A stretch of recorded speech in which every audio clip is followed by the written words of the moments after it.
and welcome to another week of Libertarians at Large. My name is Eric Rautzep, and this is where we discuss the week in news and express a libertarian point of view on the goings-on and in our nation and around the world. We welcome your comments, your questions in the chat box, so feel free to comment regularly. We may share your comments live on the air. This week, I'm joined with my fellow at-large members, Laura Ebke and Valerie Sarwick. How are you doing? Hey, how are you? Doing well. And this week, our very special guest is Kryssi Wichers from Ohio. How are you doing, Kryssi? I'm doing good. My green screen's not cooperating. There we go. Yay! This isn't actually my house. What is Kyle falling asleep behind you or something? No, we got him deported.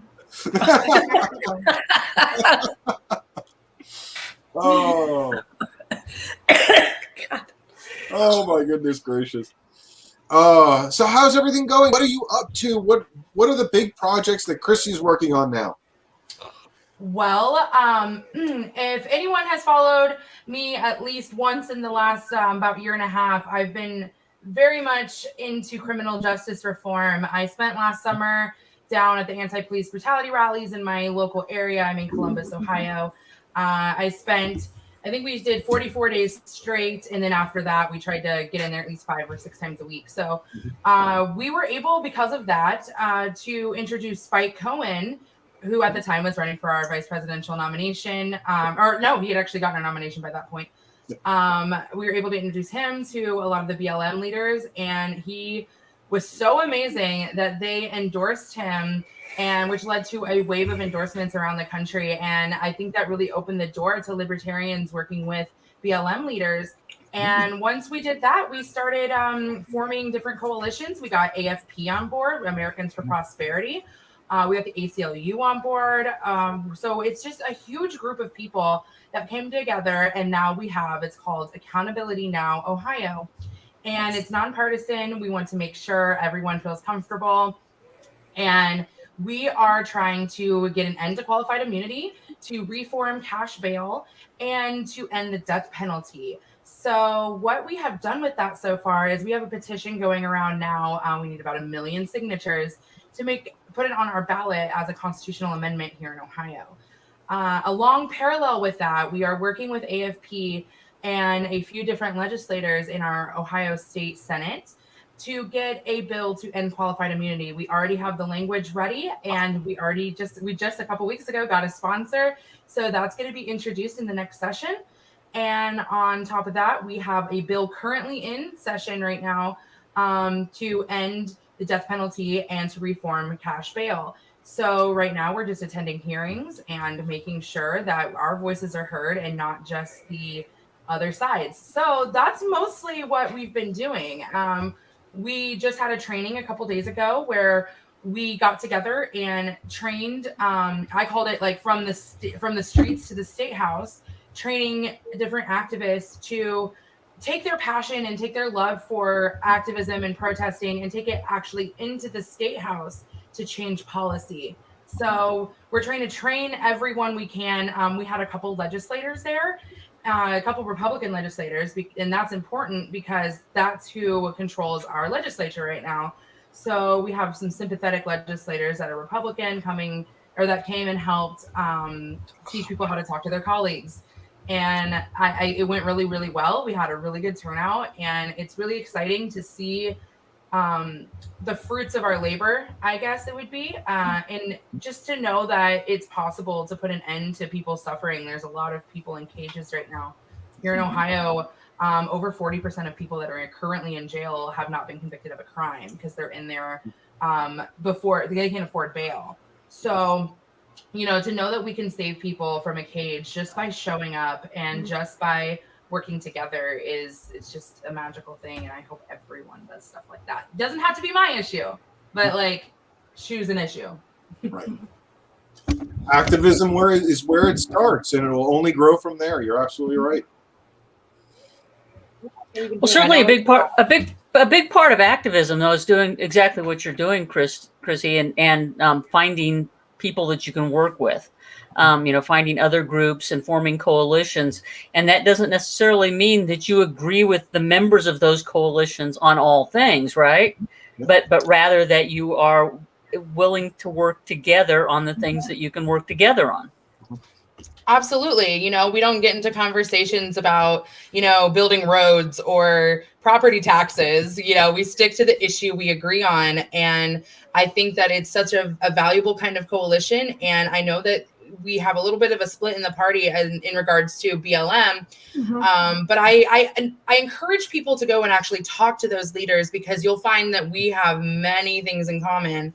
And they're a group right now that's actively fighting the state. And if you're willing to fight the state, I'm willing to fight the state. We'll just split off on our different ways once we accomplish our goals. Easy. Can I piggyback on that? I kind of what Laura said, but a little bit more direct, maybe. There is a lot of, maybe not a majority of people in the party that believe that BLM itself as an organization is Marxist or something. So can you address that? And I mean, if we're working towards a goal, I don't see why we would not just work with an organization that's working towards the same goal. So what do you say to those people? So first, I'd like to remind people that kind of like the liberty movement, right? If you're a libertarian, that doesn't mean that you're all the same. Right. We have many different organizations within the liberty movement, including, the one that we're currently using resources for right now, which is Libertarian Party. So, for instance, my local BLM is about probably about 2,000 people in the Central Ohio area. They're not affiliated with the national organization at all. They are their own group, and they just, happen to believe that Black Lives Matter. And Black Lives Matter isn't just an organization, it's a statement of fact. Right. And just using that name or that statement does not mean that one is Marxist. And oddly enough, when we went to go and talk to a lot of the organizers, they were all anarchists, and they were like, fuck the government. Sorry, I don't know if I'm supposed to say fuck. We're wholesome. We're wholesome here. Okay, good. I'm allowed. Okay. So they were all very much on board. And what was cool is when Spike came, a bunch of the people because he was here for our convention, a bunch of people from our convention came too. And they were ready to go and argue about Marxism. And luckily, Spike made sure to put a stop to that. But they got to see what I had been saying for months, that these people were not Marxists. These people were 100% fuck the state. So fuck the state that I would argue that a lot of them were more libertarian than the people at that convention. And once, strange. Yeah. And it's funny because I've gone to quite a few different areas to practice my activism. And Spike has gone around this country, and he has yet to meet a Marxist in the BLM movement. And once you've been to like 400 different, BLM rallies, and you haven't met one Marxist, I'm starting to think that maybe that's just a Republican talking point. Yeah. Thank you. So we do have a question for you from Jared Hall.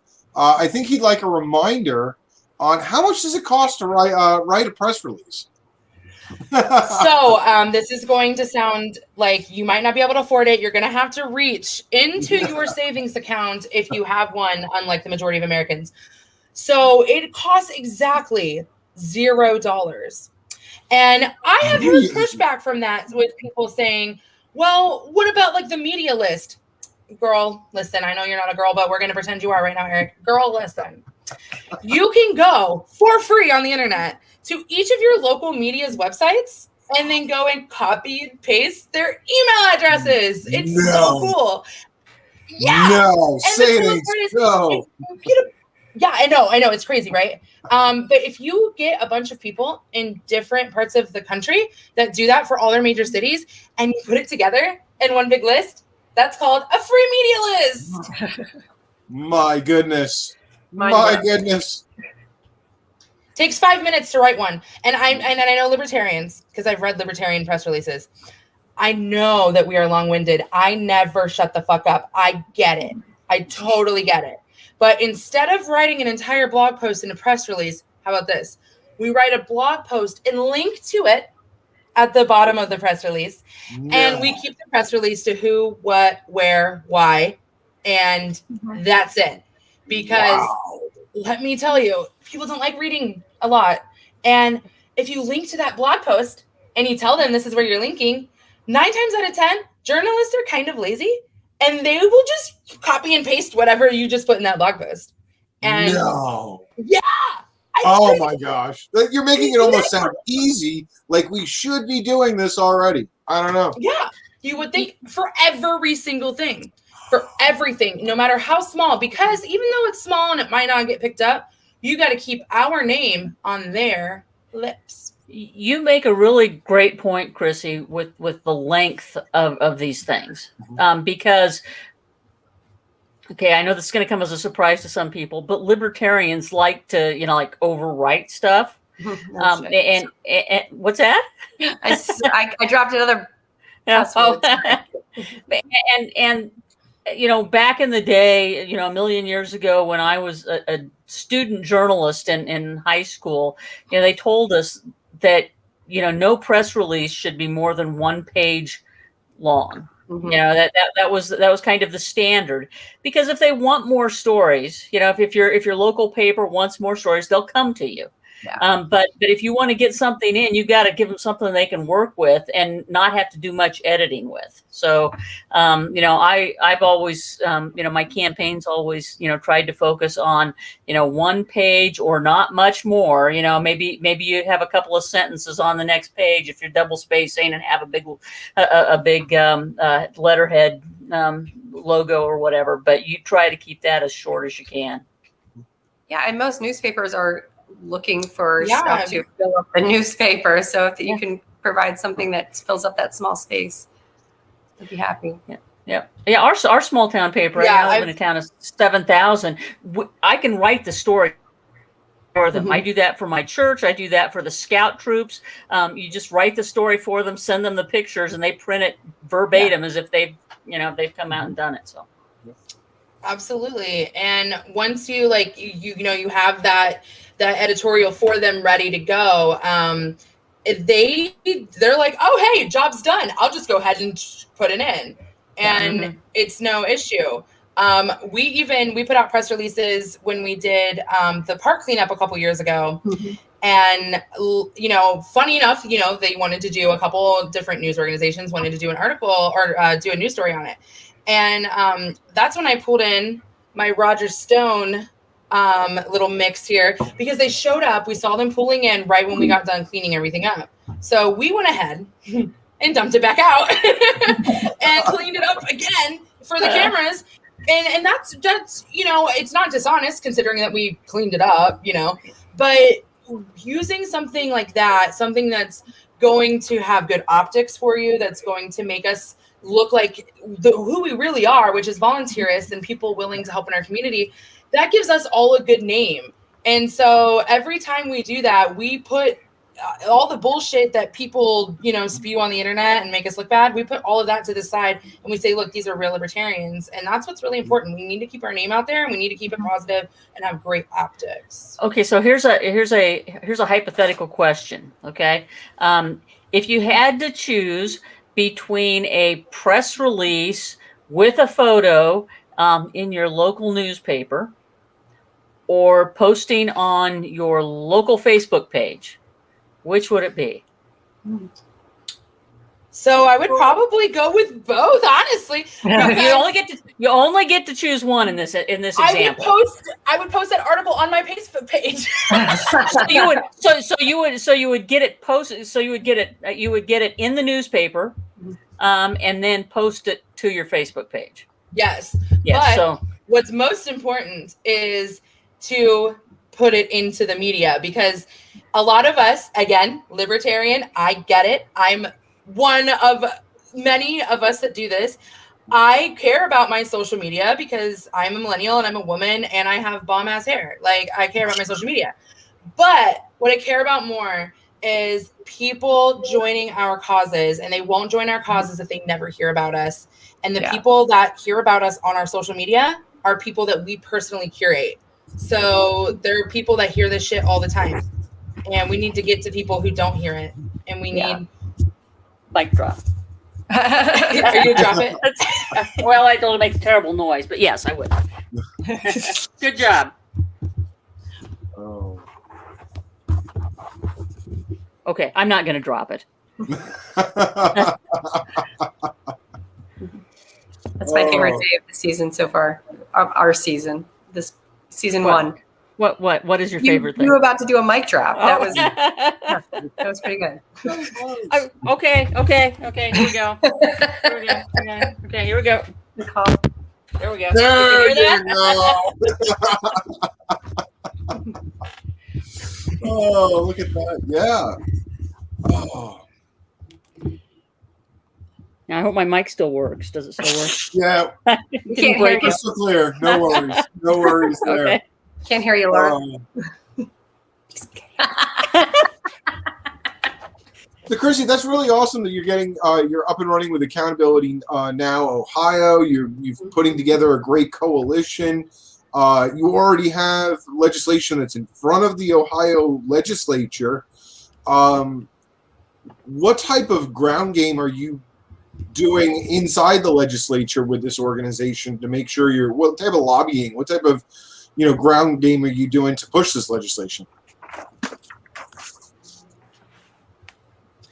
So that's why we're doing it like in a parallel little pair here. So we have the legislation that we just got a sponsor for to end qualified immunity. And then we have the petition that we are petitioning, sending around to put it on the ballot if our legislature doesn't want to act. Mm-hmm. And yeah, that's like so much random shit to do at once. But what that does is tells the legislature how popular it is, depending on how many signatures that we are acquiring. And we are getting so many, it's insane. During COVID and all of this, like it's insane how quickly we're getting all of this together. But we want the legislature to see that if they don't do it, we the people will, which will make them do it first. So that's what we did with our marijuana stuff. Granted, the law did not pass because it was a really, really bad law.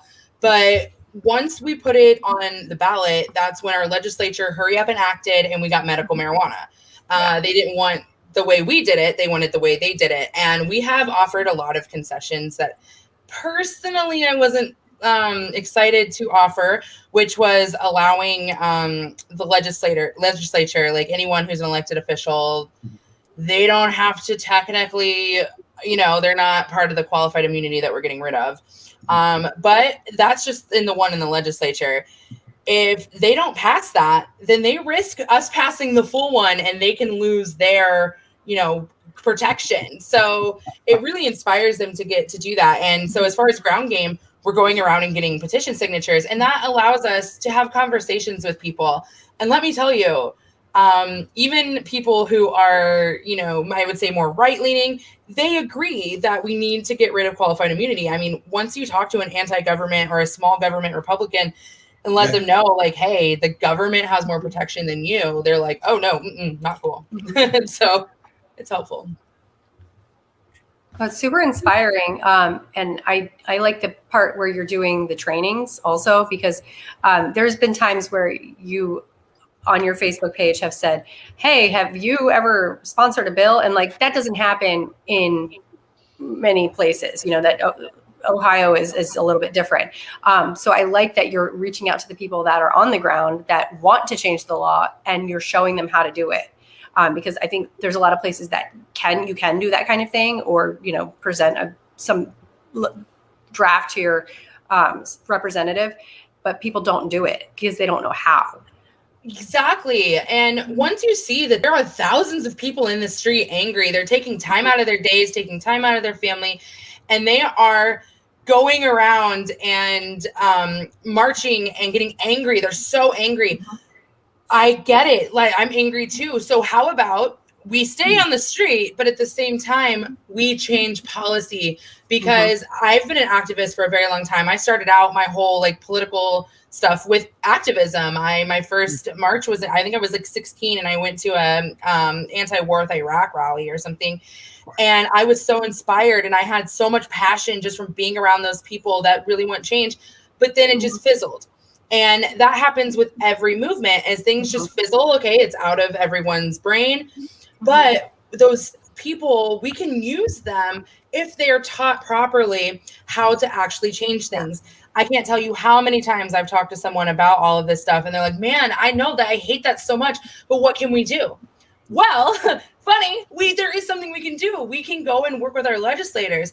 And I mean, our local state, our state parties, our state legislatures, they're much easier to work with than, let's say, Congress or federal Congress.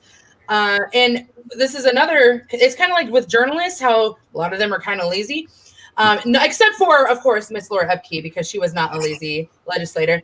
But we do have lazy ones. And if you bring them a model bill that has passed in another state, and you bring that to them, and you've already changed everything to your, to fit your state, then a lot of times they won't even change it. They're like, okay, yeah, this works. I'll introduce this. And it's amazing that you say that. It's amazing that you say that, because North Carolina, we have a trans panic law going forward, and we're seeking sponsors in the North Carolina state legislature, and that's exactly what we did. We took the Colorado trans panic and the California trans panic laws, made it applicable to North Carolina, and we're moving forward with it, and we're getting a lot of positive feedback already. So, yeah, that absolutely works. That's a great tactic and something that makes a lot of sense. And you're right, the general legislator is quite lazy. So yeah. Yeah, I feel like we have to make sure everyone knows that Laura Epke's a bad bitch, and she is not lazy. So wholesome. Okie dokie. But Michael from the Libertarian Pizza Party brings up a great point where every state has different laws. Like if you're going to start a petition in New York State, you have to get permission from the Secretary of State or the state's Attorney General to actually run that political petition. So make sure you know your state's laws, because otherwise you might be doing some work that won't eventually count. So your first step is to actually research your current state laws and then move forward from there. Yeah, a good way to figure out everything that's going on is go and talk to your local ACLU. There is someone that will let you know how the process works. Exactly. That's what we did. And we have the same kind of thing. We had to get 1,000 signatures first and then submit the language to our Attorney General. And our Attorney General rejected our first language over the word person because it was not clear enough what person we meant, which we just meant everyone. But so we changed it a little bit, and now we're on our second round of getting the 1,000 signatures. Actually, we just submitted, and we'll find out hopefully by next week if it got accepted. So that is something that we were able to do by working with the ACLU. And I get it. Everyone might have an opinion on the ACLU, but again, just like our organization, just like BLM, a lot of people are different. And if you're just looking for general information, it doesn't matter what you agree on with them. The ACLU is really, and yes, many on that would be leaning right would be upset with the ACLU about some things, but I had a great relationship with them while I was in the legislature, and they helped me with my occupational licensing bill in the end because of a criminal justice component to it. And I have friends at the ACLU, and we still have lunch every once in a while and things like that. And I mean, I think it depends on the state.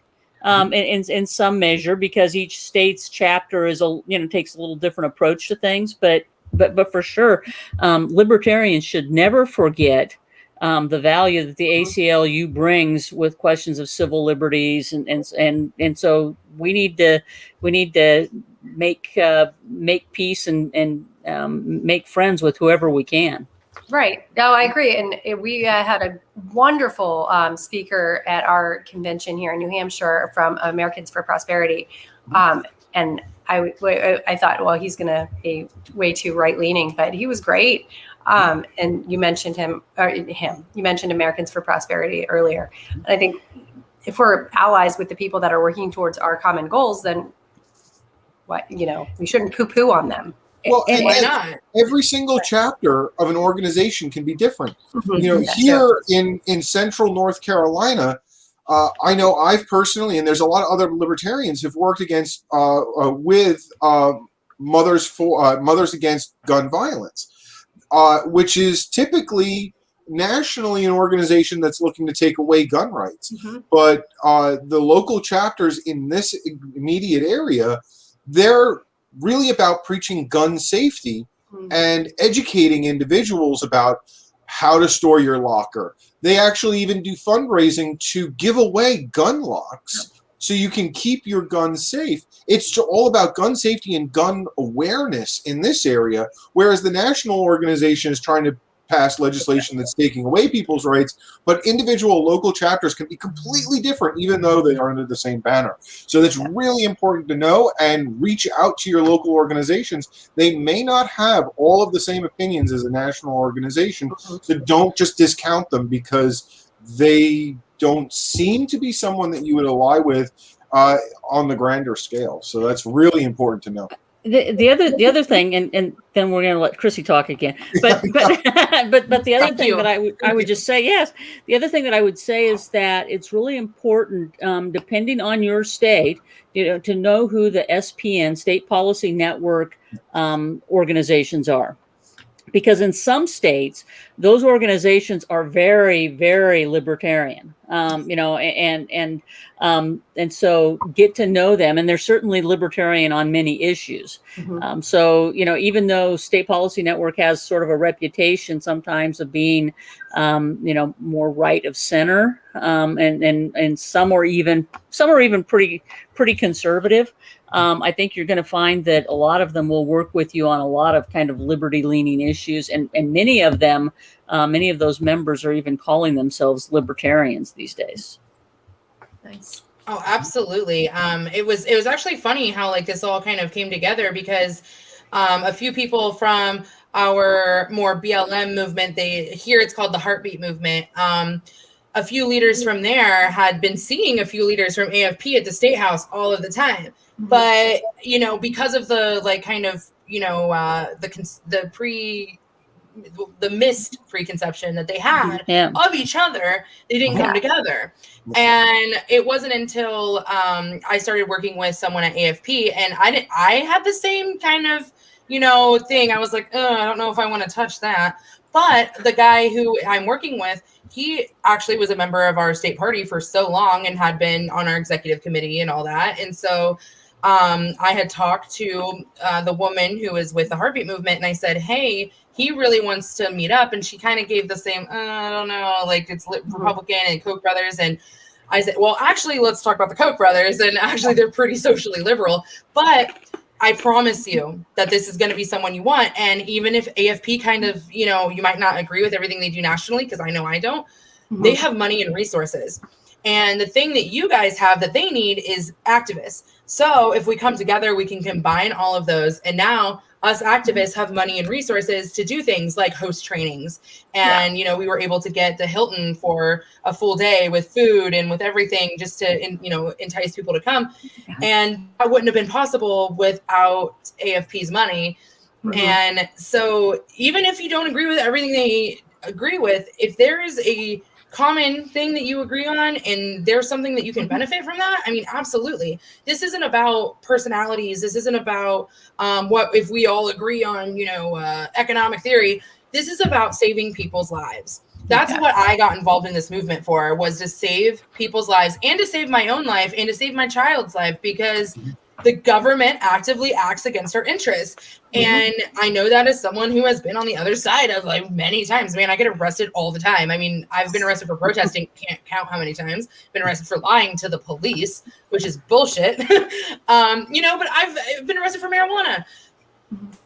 And I know that the way that I stopped getting arrested is to change the laws. And, it's a joke that we have here in Ohio that everywhere I go that I move to or that I have to drive through to go to work or something, I just go ahead and change the marijuana law in that city real quick so I don't go to jail. And that's what we're doing for people. We are helping save people, and we can continue to do that if we all work together. Right. And not only are we saving them, but if people who don't care about saving those people or whatever, like the criminals, we're saving taxpayer money. So there's like two angles. We're not jailing people. Yeah, that's how you get the Republicans on board. Yes. They don't care about human lives, but they do give a fuck about their money. So. Yeah, exactly. So Kurt asked a quick question, and before we go to the news quiz, I think we should kind of talk about this because it was in the news today. Where does the Libertarian Party stand on the President of the United States forcing vaccines on federal employees? I think that's a pretty easy one. I mean, that's a real softball question. Thank you, Kurt. Why don't you say the word force? What? It says the word force. That's an easy. Exactly.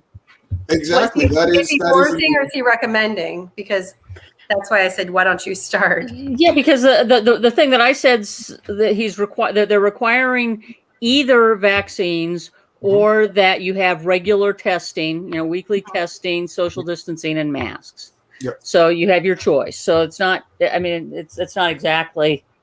I'm not an apologist for President Biden ever. No. But I think that I think it's important to be accurate in terms of what's going on. Well, that's true. That's true. It's not. It's not force. It's weekly testing and mandatory mask wearing. But still, that's not what I would want to see done to the employees of the federal government. I think it's a personal choice, and it shouldn't be dictated. On the other hand, I'm just going to be devil's advocate here. Me too. Okay, here we go. It's on the right you have, and on I think that these are people who are paid by our taxpayer dollars to be available to serve us, right? If you have an office, a whole office that gets sick and closes down, then the public that is paying the bill is not getting, so there's an element of it that if they're going to take taxpayer dollars, they ought to be available to the taxpayers. And I don't know what Valerie's going to say. Similar, you're getting paid by taxpayer dollars. The entire armed forces is required to get many vaccines we don't even know about before they go and serve. And if you're going to work for the government we are paying you to work for, then you want to be a statist and work for the government, then shit, you got to. I don't know. My brother-in-law just got deployed and had to get 15 COVID tests before he even left the country, and then he had to get the COVID vaccine, but also smallpox and things that don't even exist anymore. And so if we're injecting the people that are working for us, defending the country with our taxpayer dollars, I don't know. I'm not saying that anyone should be forced to do anything, but if you're choosing to work in this vector, sector, whatever, that's your choice. Your choice is to choose that job. I've noticed a lot of Republicans are the type that are mad about this right now, but those are the same ones that are saying well, if you don't like your job, get a new one. Yeah. And if it was a private business, I would say that it's actually the employer's right. It's free to work, free to leave. If you can't meet what the employer is asking you to do, tough. That they're the ones paying you. So I see where your logic is coming from. I just have a hard time applying a private filter to the government, but that's just me. Yeah. But the government is paid with our money. Well, no, I see that and I agree with that, but that's why. Okay, the only thing I'm mostly worried about is what could happen in the future. Let's say the government is making a vaccine that can, I don't know, let's pretend Alex Jones is right and you're going to turn gay or something, and they want to force that. Having it forced now and letting the government force this one could open that up in the future. That's the only thing I see. But again, if you decided that you wanted to go and work for the federal government, you already have issues in your brain, so it doesn't matter. Yeah. I was a government contractor on the private. I worked for government contracting company on the private side. So there's ways around things if you want to work for a job that does the thing that you want to do. You don't have to be in the Army to do it or work for the federal government to do it. Okay, so a few minutes ago, my phone was ringing, and I have to apologize. But they won't take me off their freaking list. It was the National Republican Campaign Committee. They call me about 10 times a day, and apparently want money but I just don't answer. And so Oh my I God. apologize. Your Yeah. car warranties. You know, the funny thing is, I get phone calls from both sides looking for money. So I must be doing something right and something wrong all at the same time. Well, once upon a time, I probably gave some money to a Republican, 20 years ago. I gave money to Ron Paul back in the day. And, and so, yeah. And so somehow I've gotten on lists, and they just keep calling. Oh yeah, they don't stop, and as long as you pick up the phone, they know that's still a good number. So I always give them. So here in Nebraska, I mean, we still have a landline, and so I always give them the landline number, and then I give everybody my landline number unless I want them to have my cell phone number. So if it comes in on the landline, I pretty much know that it's just junk, and I just let it ring. Is that why you never answer my calls? That's exactly. You've got now my I landline understand number. why you gave me your landline, Laura.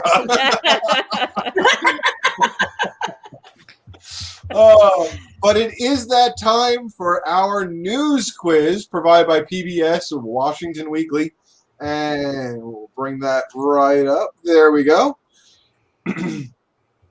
So, how many police officers testified Tuesday at the first hearing held by the House January 6th Select Committee? Oof. Was it 2, 3, or 4? I would say, I know that there was at least 2, so I'm going to go with 3. You're saying I 3. was sitting there, but I don't know. I only listened to 2 of them, but there may have been more. So I'll say 3 too, because other people are saying 3. Okay. Yep.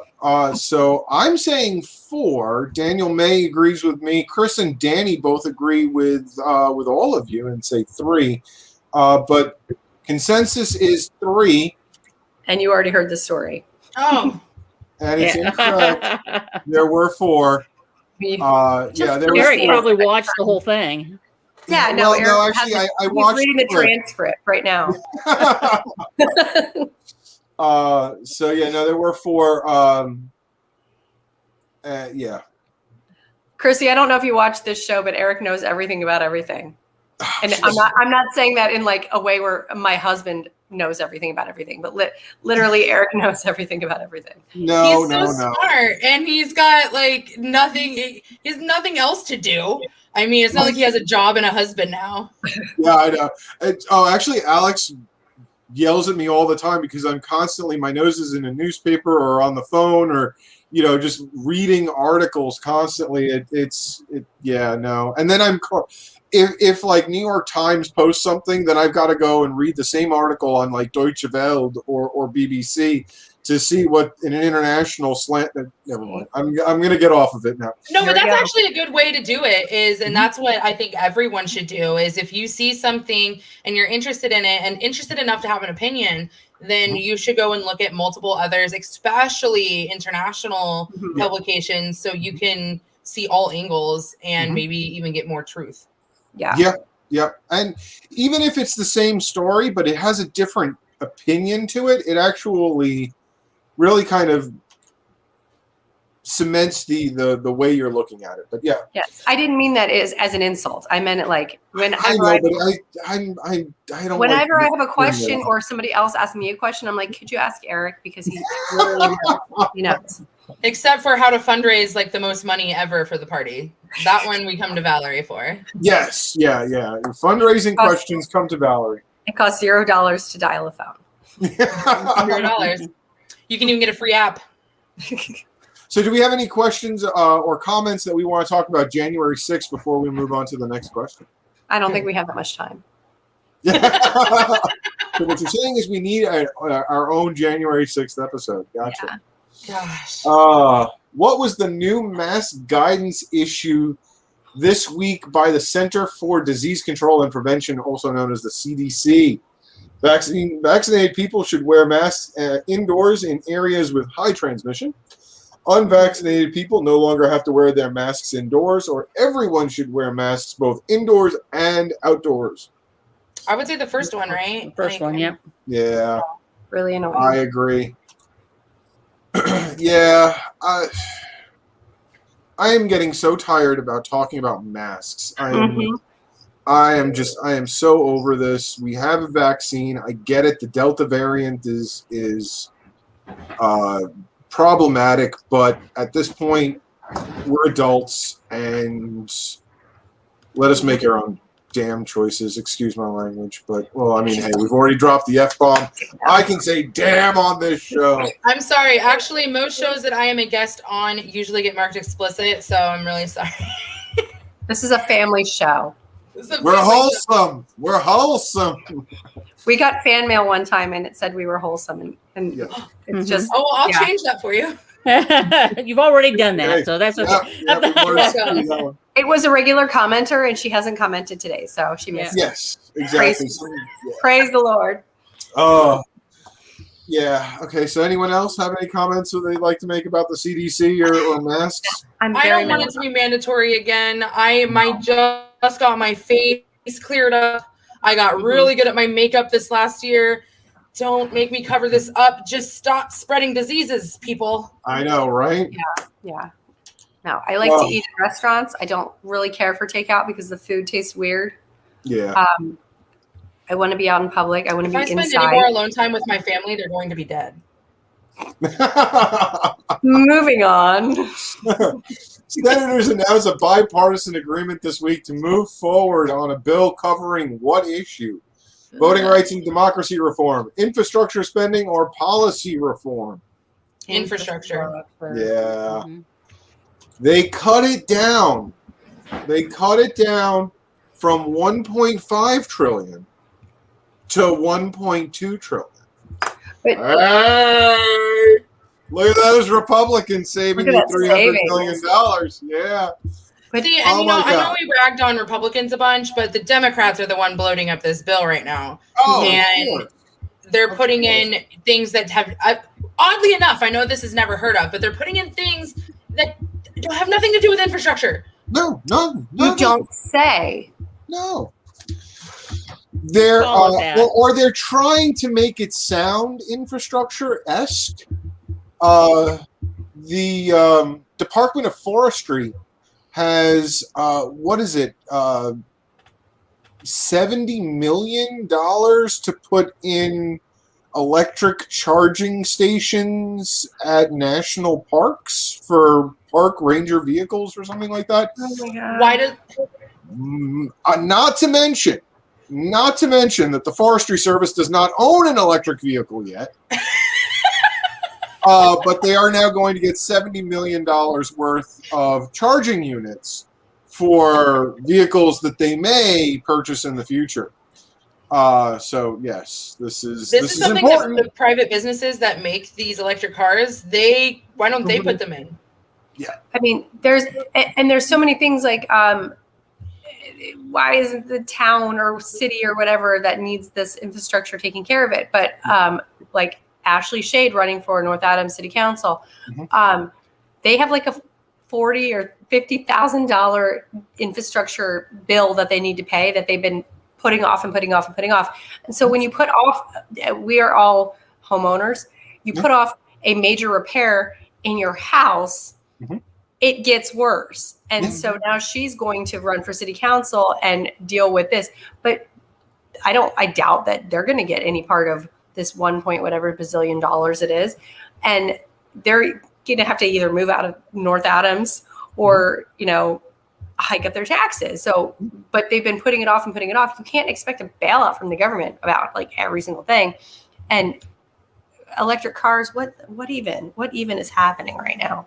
Oh, it's, we're already shifting in that direction. You look at battery technology, you're going to have a Tesla that's going to be rolling out here in the next couple of years. It's going to come out at a price point of $18,000, which is actually cheaper than most economy vehicles out there today.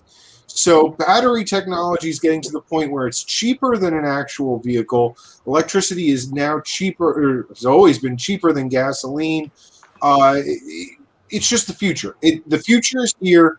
The technology is becoming mature. Thank you to everyone who's invested early and has Yeah. driven technology to this point.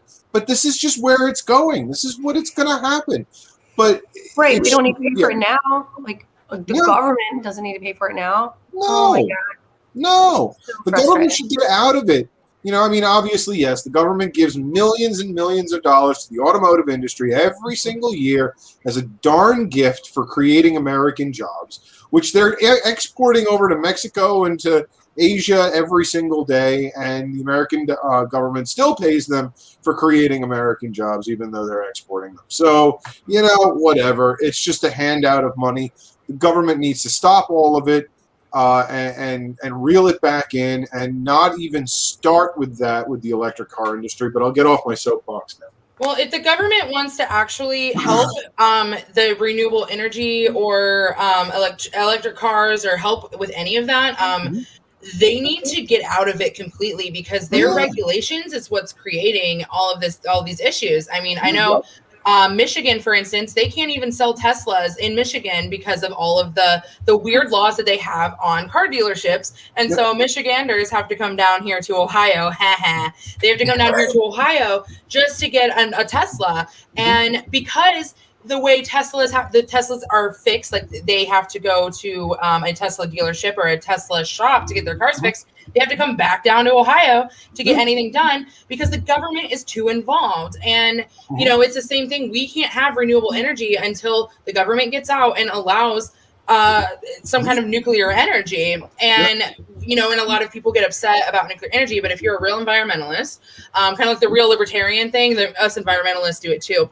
If you're a real environmentalist, you're going to be for nuclear energy. However, the government has such regulations on it that we can't even study better uses and better, you know, the whole process, a better process of getting nuclear energy because of regulations. So the only way for us to have a handle on this whole climate change thing is for the government to just get the fuck out of the way. Yeah. Well, I'm not even going to start talking about nuclear, because both Valerie and Laura know once I start talking about nuclear, I'll just talk on and on and on. Let's finish the quiz first, Yeah, and then I know, right? you can monologue. Okay, we'll just turn off our screens and. You know. If I ever have a question about collective bargaining, nuclear energy, or there's like one other topic, I'm like, hi, Eric. Lithuania or something like that. Yes. Estonia.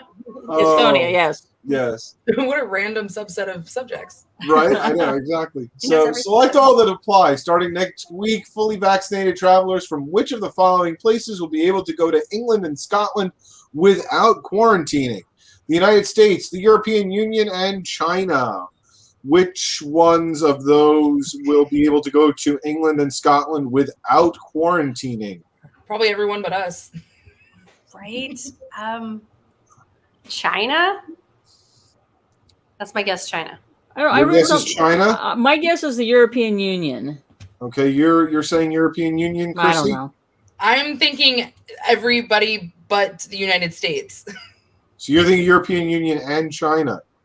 My reason for not European Union is because so many of the European countries were like at 4%. But China, where the virus originated, would probably be ahead of everybody. Okay, That's so my guess. we've got two people saying European Union. We've got one person saying United States, and we've got one person saying China, or two people saying China, I think. Mm-hmm. What's the answer, Eric? You already know. Yes, I actually know this one because I was watching BBC News this morning. See? And this answer is incorrect. I'll tell you this much. The correct answer is actually this. United States? Yep. What? United States and European Union will now be able to go to the United Kingdom and Scotland and not have, or Northern Ireland, and not quarantine any longer. This is, yeah. Actually, Kurt got it right too. EU and USA. Yeah. Probably not next week, though. We'll see. Well, actually, I mean, yes, we are going up in COVID numbers, but actually, most of the world is actually going up steeper than we are. Yeah, So I heard we quadrupled it in July. I saw a post from somebody the other day that said that that Germany was letting people in without quarantining as long as they either had proof of vaccine or proof of having had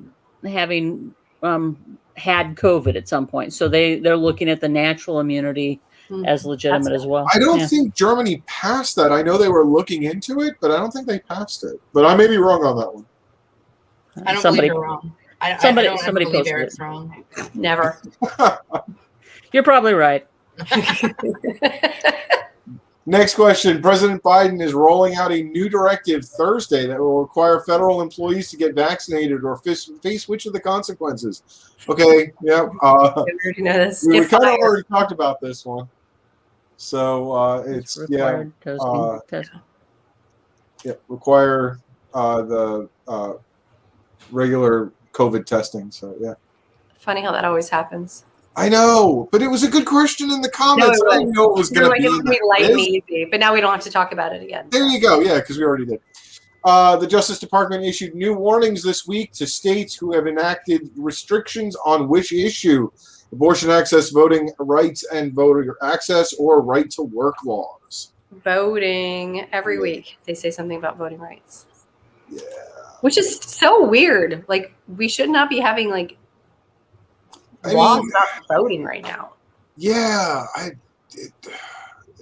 but I mean, this is the hot button issue. This is what everyone wants to talk about is voting.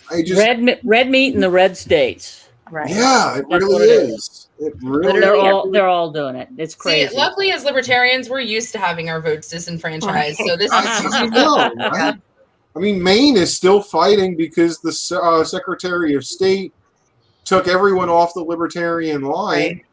And then the state came back and said, well, maybe we'll let you still be a party, but, well, it's up to the Secretary of State if we're going to reinstate all of your voters. Like, what the heck? Really? Yeah, get off of that one. Uh-oh. Yeah, it's just not fun there. Okay. We're going to a foreign nation. Okay, Eric just answered, okay? Pedro Castillo, a leftist who has never held public office, was sworn in Wednesday as Peru's new president.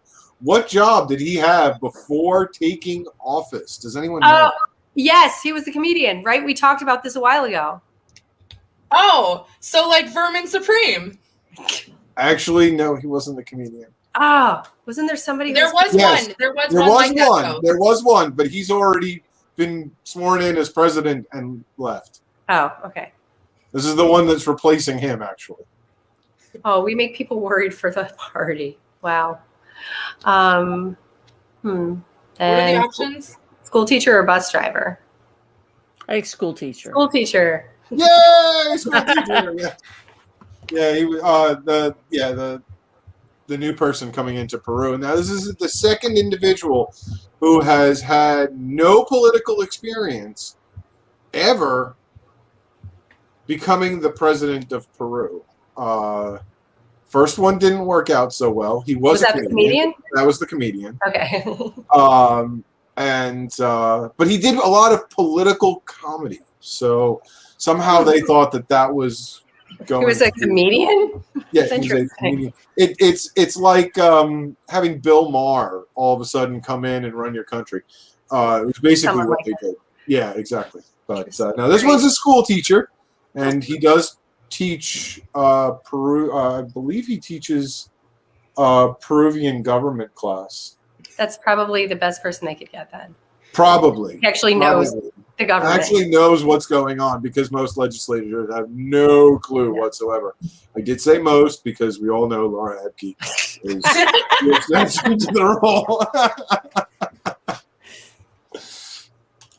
rule.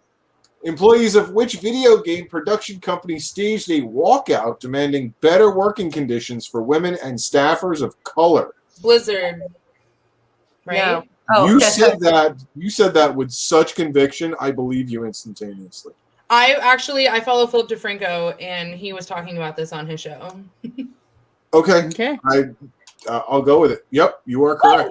This one I had no clue about. I don't follow the video game industry. I knew something Eric didn't. Yes, you did. You're a gamer. That's where World of Warcraft is from. That's the only thing I know about that. The one thing I will say is that, I do play a lot of Assassin's Creed, so I do follow Ubisoft, and I know that it wasn't them because, yeah. Well, and it's not even just women of color that, obviously they're disproportionately affected, but women in the gaming industry in general. I mean, it's always been seen as such like a boys thing that when women get involved, there is a lot of misogynistic and sexist comments that are made, or I think it was like a year or two ago when there was a lot of issues with even female gamers that were on Twitch and stuff. They would be getting a lot of pushback because they were women, and it's like, listen, women are going to be better at men than at everything. Just accept it. I've never understood the entire women are different than men, but it's just gaming. It's like it's not that big of a deal. I mean, it's how you do this. Yeah, it's like, do women not have opposable thumbs? Is this a part of?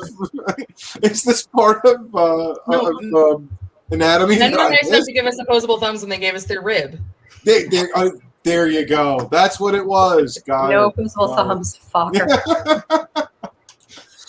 The White House announced President Biden met Tuesday with a political opposition leader from which country?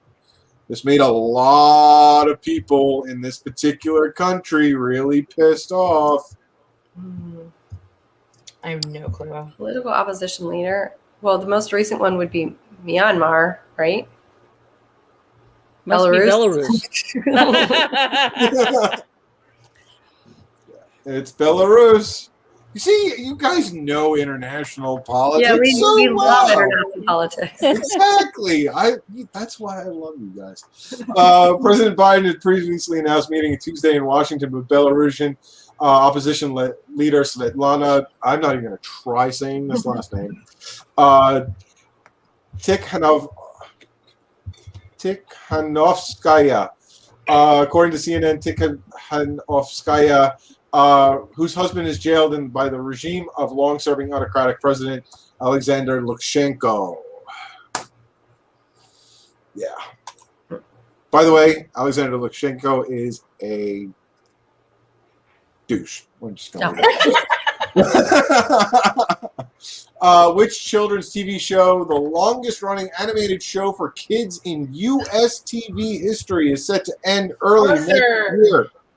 Arthur is. Arthur? Oh my gosh. Arthur? That's sad. That is sad. Don't you think John Legend looks like Arthur? Yeah. Oh my gosh, it does. So weird. Wow, it's been I know on the that air last for year. I think it was last year when 25 Arthur made years. some headlines because they had, I think, like a member of the GSM community on the show. Yeah. I hope that that's not a contributing factor. I hope so too. The show same-sex wedding. Uh-oh, sounds like it is. No, they're just mentioning that they have. It doesn't. It doesn't say that actually got any flack. By the way, one of the major sponsors of Arthur from the very beginning, the Koch brothers. Oh, yeah, wow. the Koch brothers love PBS, oddly enough. A lot of people... Isn't that crazy? Yeah. Yep. And it's funny what people think about the Koch brothers because, like, they're open immigration, they're for criminal justice reform, they love the LGBT community, and they love PBS. They love PBS. Actually, most years they match the federal government dollar for dollar, if not more, to fund PBS. Yeah. I think they also really love NPR as well. Yes, Probably. they do.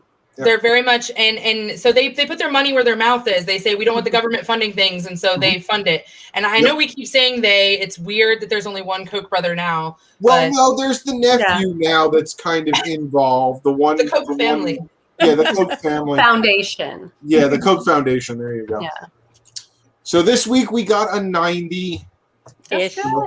But that's awesome. That is absolute awesome. But it's not as good as our 100 that we got last week. So we're kind of coming to the end of the show. Do we have any last moment comments that we want to make sure that everyone knows that we're doing. Kryssi, what do you have going on that you want everyone to know, and maybe you can drive some extra attendance to here in the next couple of weeks? Well, like we talked about earlier, Accountability Now Ohio. We would love if you wanted to donate to help us get petition signatures. Even getting the 200 or the 102,000 that we got for our state party petition to get ballot access, that cost us $250,000. So imagine getting 1 million signatures instead of 100,000. So we need money, we need help. And I would love if everyone just, instead of fighting with everyone, instead of arguing with people, if they take the next couple weeks in my honor to talk to someone or talk to an organization or talk to a leader of something that you might not necessarily think is on your side, and just go talk to them and ask how you can help if they're on the same kind of issue as you are. And just try to join together. And like I tell people all the time, you don't need a title to be influential. You just need to show up. So just show up. That's awesome. Yeah, I'm going to the affiliate training or the Region 5 trainings. Yeah, in Virginia Beach this weekend. Really excited about that. I'll be leaving very, very early Saturday morning here and driving to Virginia. Luckily, it's a pretty short drive for me, but I'm looking very forward to that. The roster sounds pretty amazing, so I can't wait to be there. It's in Virginia Beach, did you say? Yep. Yeah. Oh, we vacationed there a few years ago. Loved it. Yeah. That's where I went to college. Did you? Nice. If you're interested in extending your vacation, we'll be at Busch Gardens on Tuesday. Hey, there you go. There you Yeah. go. Now, actually, I'm going to be leaving Monday early morning. But yeah, no, have a beer for me in Busch Gardens.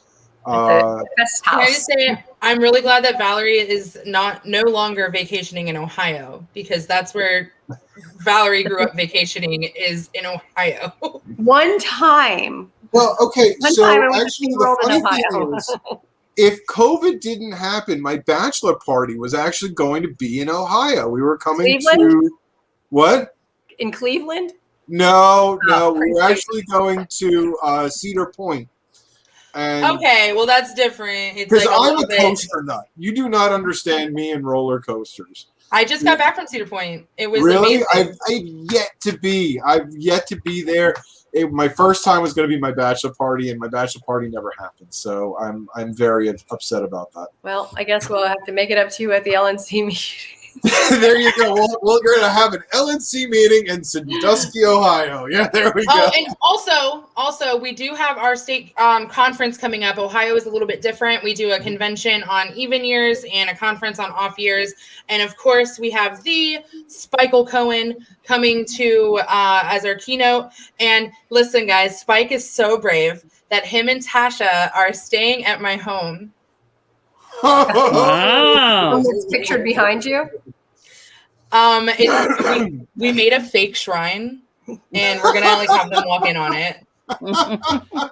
I'm saying it's fake, but you guys know, it's obviously not fake. It's already really there. Please do a live video of that. Thanks. Yes, absolutely. And And you know what? we're going to have a The thing is- conference. We're setting up some cool fundraisers with Spike. We're going to do an escape room, so you can pay money to go and show Spike how much smarter you are than him. And yeah, so we've had a rap battle with him. He lost. We've had we like to do fun things with Spike, because poor Spike has to do a bunch of not as fun things. However, he is going somewhere, I believe, either this weekend or next, and he gets to give the opening pitch in a minor league game. So we get to watch Spike fail at that too. So it's going to be so much fun. And so we have that coming up on the weekend of Ron Paul's birthday. So there's a trivia question for you. There you go. Laura, Valerie, what do you guys have going on that we want to talk about in the next week? I should be on vacation right now. But Good Are you going to be you. here next week, Valerie? I am hoping to be trapped in a hotel with 6 children under the age of 10, and I can't believe I just said that, but So you may or may not make it on the show. yeah, that is my vacation. Okay. Torture. It's basically like vacationing in Ohio. Well, No, I'll be in next Virginia week- Beach actually. Laura, But anything not that you have spring. going on? Not before the next show. All right. The following Friday, some Nebraska libertarians are getting together for some candidate and candidate manager training, and so we're kind of excited about that. Awesome. Awesome. Well, next week, little sneak peek teaser here. Usually don't do this, but next week's guest is Will Hyman from West Virginia, an Oh, nice. elected libertarian. So make sure you tune in for that. On State that fair. note, though, it is time to say goodnight. Kryssi, you have been amazing. Thank you so much for being on. It has been a pleasure. I'm sure it's been everyone's pleasure to have you on our show. And on that note, everyone have a great night, and we will see you again next week for another great episode of Libertarians at Large. Bye-bye. Bye.